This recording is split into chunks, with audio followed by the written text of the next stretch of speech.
Not everyone welcomed Premier Lee's visit to the Australian capital. Hundreds converged on the lawns of Parliament House, with pro-Beijing supporters clashing with human rights groups. Metres away, Premier Lee was given a ceremonial service, a cannon salute and an official guard of honour. He's the most high-profile Chinese leader to visit Australia since 2017. As well as a state lunch and a parliamentary address, the fanfare continued inside Parliament House, where the two countries looked to find common ground. There's no fixed model for a stabilised relationship. Our job is to make sure that we manage our relationship so that we can contribute to regional and global peace and prosperity. Also on the hosts' table for discussion was regional security in the Indo-Pacific region and a further push by Canberra to convince Beijing to abandon remaining trade restrictions on exports such as lobster. Other barriers on key exports such as coal and wine had already been removed since the election of Australia's Labor Prime Minister in 2022. China described the talks as candid, with both leaders agreeing to reopen dialogue. In less than a year, we've met each other multiple times and we exchange visits to each other's countries. This shows the great importance we attach to the China-Australia relationship. It also shows that this relationship is on the right track. But tensions do still exist, with Canberra publicly voicing its opposition to Beijing's military confrontation with Australian warships in the South China Sea.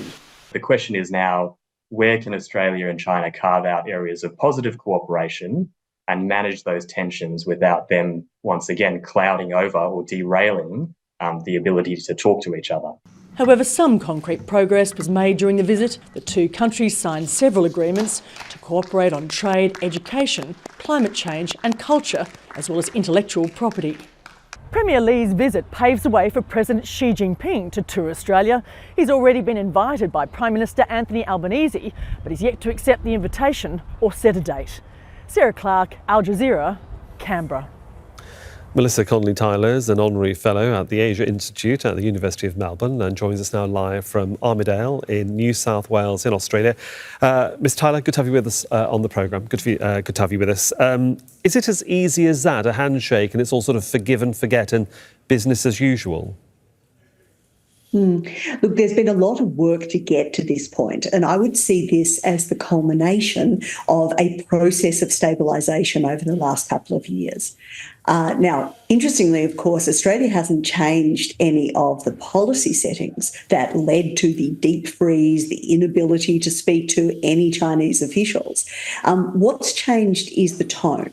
So the new government, when it came in, said, we want to stabilise relations. Yes, of course, we have differences and we will continue to discuss those, but we want to work together when we can.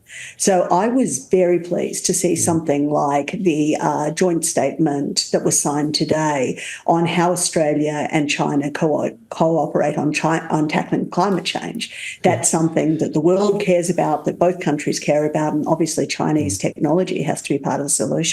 Well, taking in mind what you've just said, my next question was going to be who gains more from this relationship being, as we quote, back on track as it's being described. And the way you talk, it sounds like if Australia's position hasn't changed, China has a lot to gain by being back on track.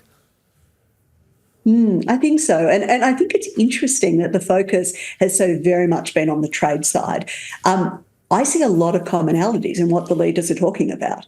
So in Australia, with cost of living crisis, the Prime Minister is trying very hard to talk about how the government is working for Australian jobs. You know, he mentioned today a quarter of Australians are employed in export industries. And of course, China is Australia's biggest trading partner. But it's exactly the same calculus from the Chinese perspective. So Premier Lee himself has very much a background of promoting the economy. He comes from one of the entrepreneurial regions in China. When he was head in Shanghai, he was part of bringing Western investment in. So there's a lot of signalling back home to people who are worried about China's economy slowing, that this is their government working very hard to promote China's economic growth as well. So I saw a really interesting balance or symmetry between them. OK, that's interesting because, you know, economy to one side, there's also security, isn't there? And that's a hugely important topic for both countries, especially in the region that they're in, because, for example, Australia is in a security pact with India and Japan, and China is, you might say, cozying up to a lot of Asia-Pacific smaller countries, but strategically important in terms of their geography and where they are. And this all impacts really in the messaging that is sent by those two countries to the US. Oh, look, very much. And China says over and over again that it doesn't want countries like Australia to enter into, Cold War pacts and blocs. And one of the problems, of course, with that period of economic coercion is it really was pushing Australia much more in that direction. Now, I don't think Australia is going to change on the security front. I think China would probably prefer that these discussions were all about trade and nothing else, but Australia very clearly pushes security issues. The Prime Minister, after the leaders' dialogue, went through the list of things that he promoted. For me, one of the best concrete outcomes from this meeting today is that there's going to be a new bilateral maritime affairs dialogue. And I think that's a great way to respond to a recent incident in the Yellow Sea, where Australian military personnel were enforcing UN sanctions on North Korea, and there was an incident with Chinese military personnel. Now, that is not acceptable, and Australia has to stand up very firmly on that. And it seems to me that it probably has, if this is one of the results from the discussions. It does seem like it's work in progress, but heading in the right direction. For the moment, Melissa Conley Tyler, thanks so much for joining us from New South Wales. Thank you, sir.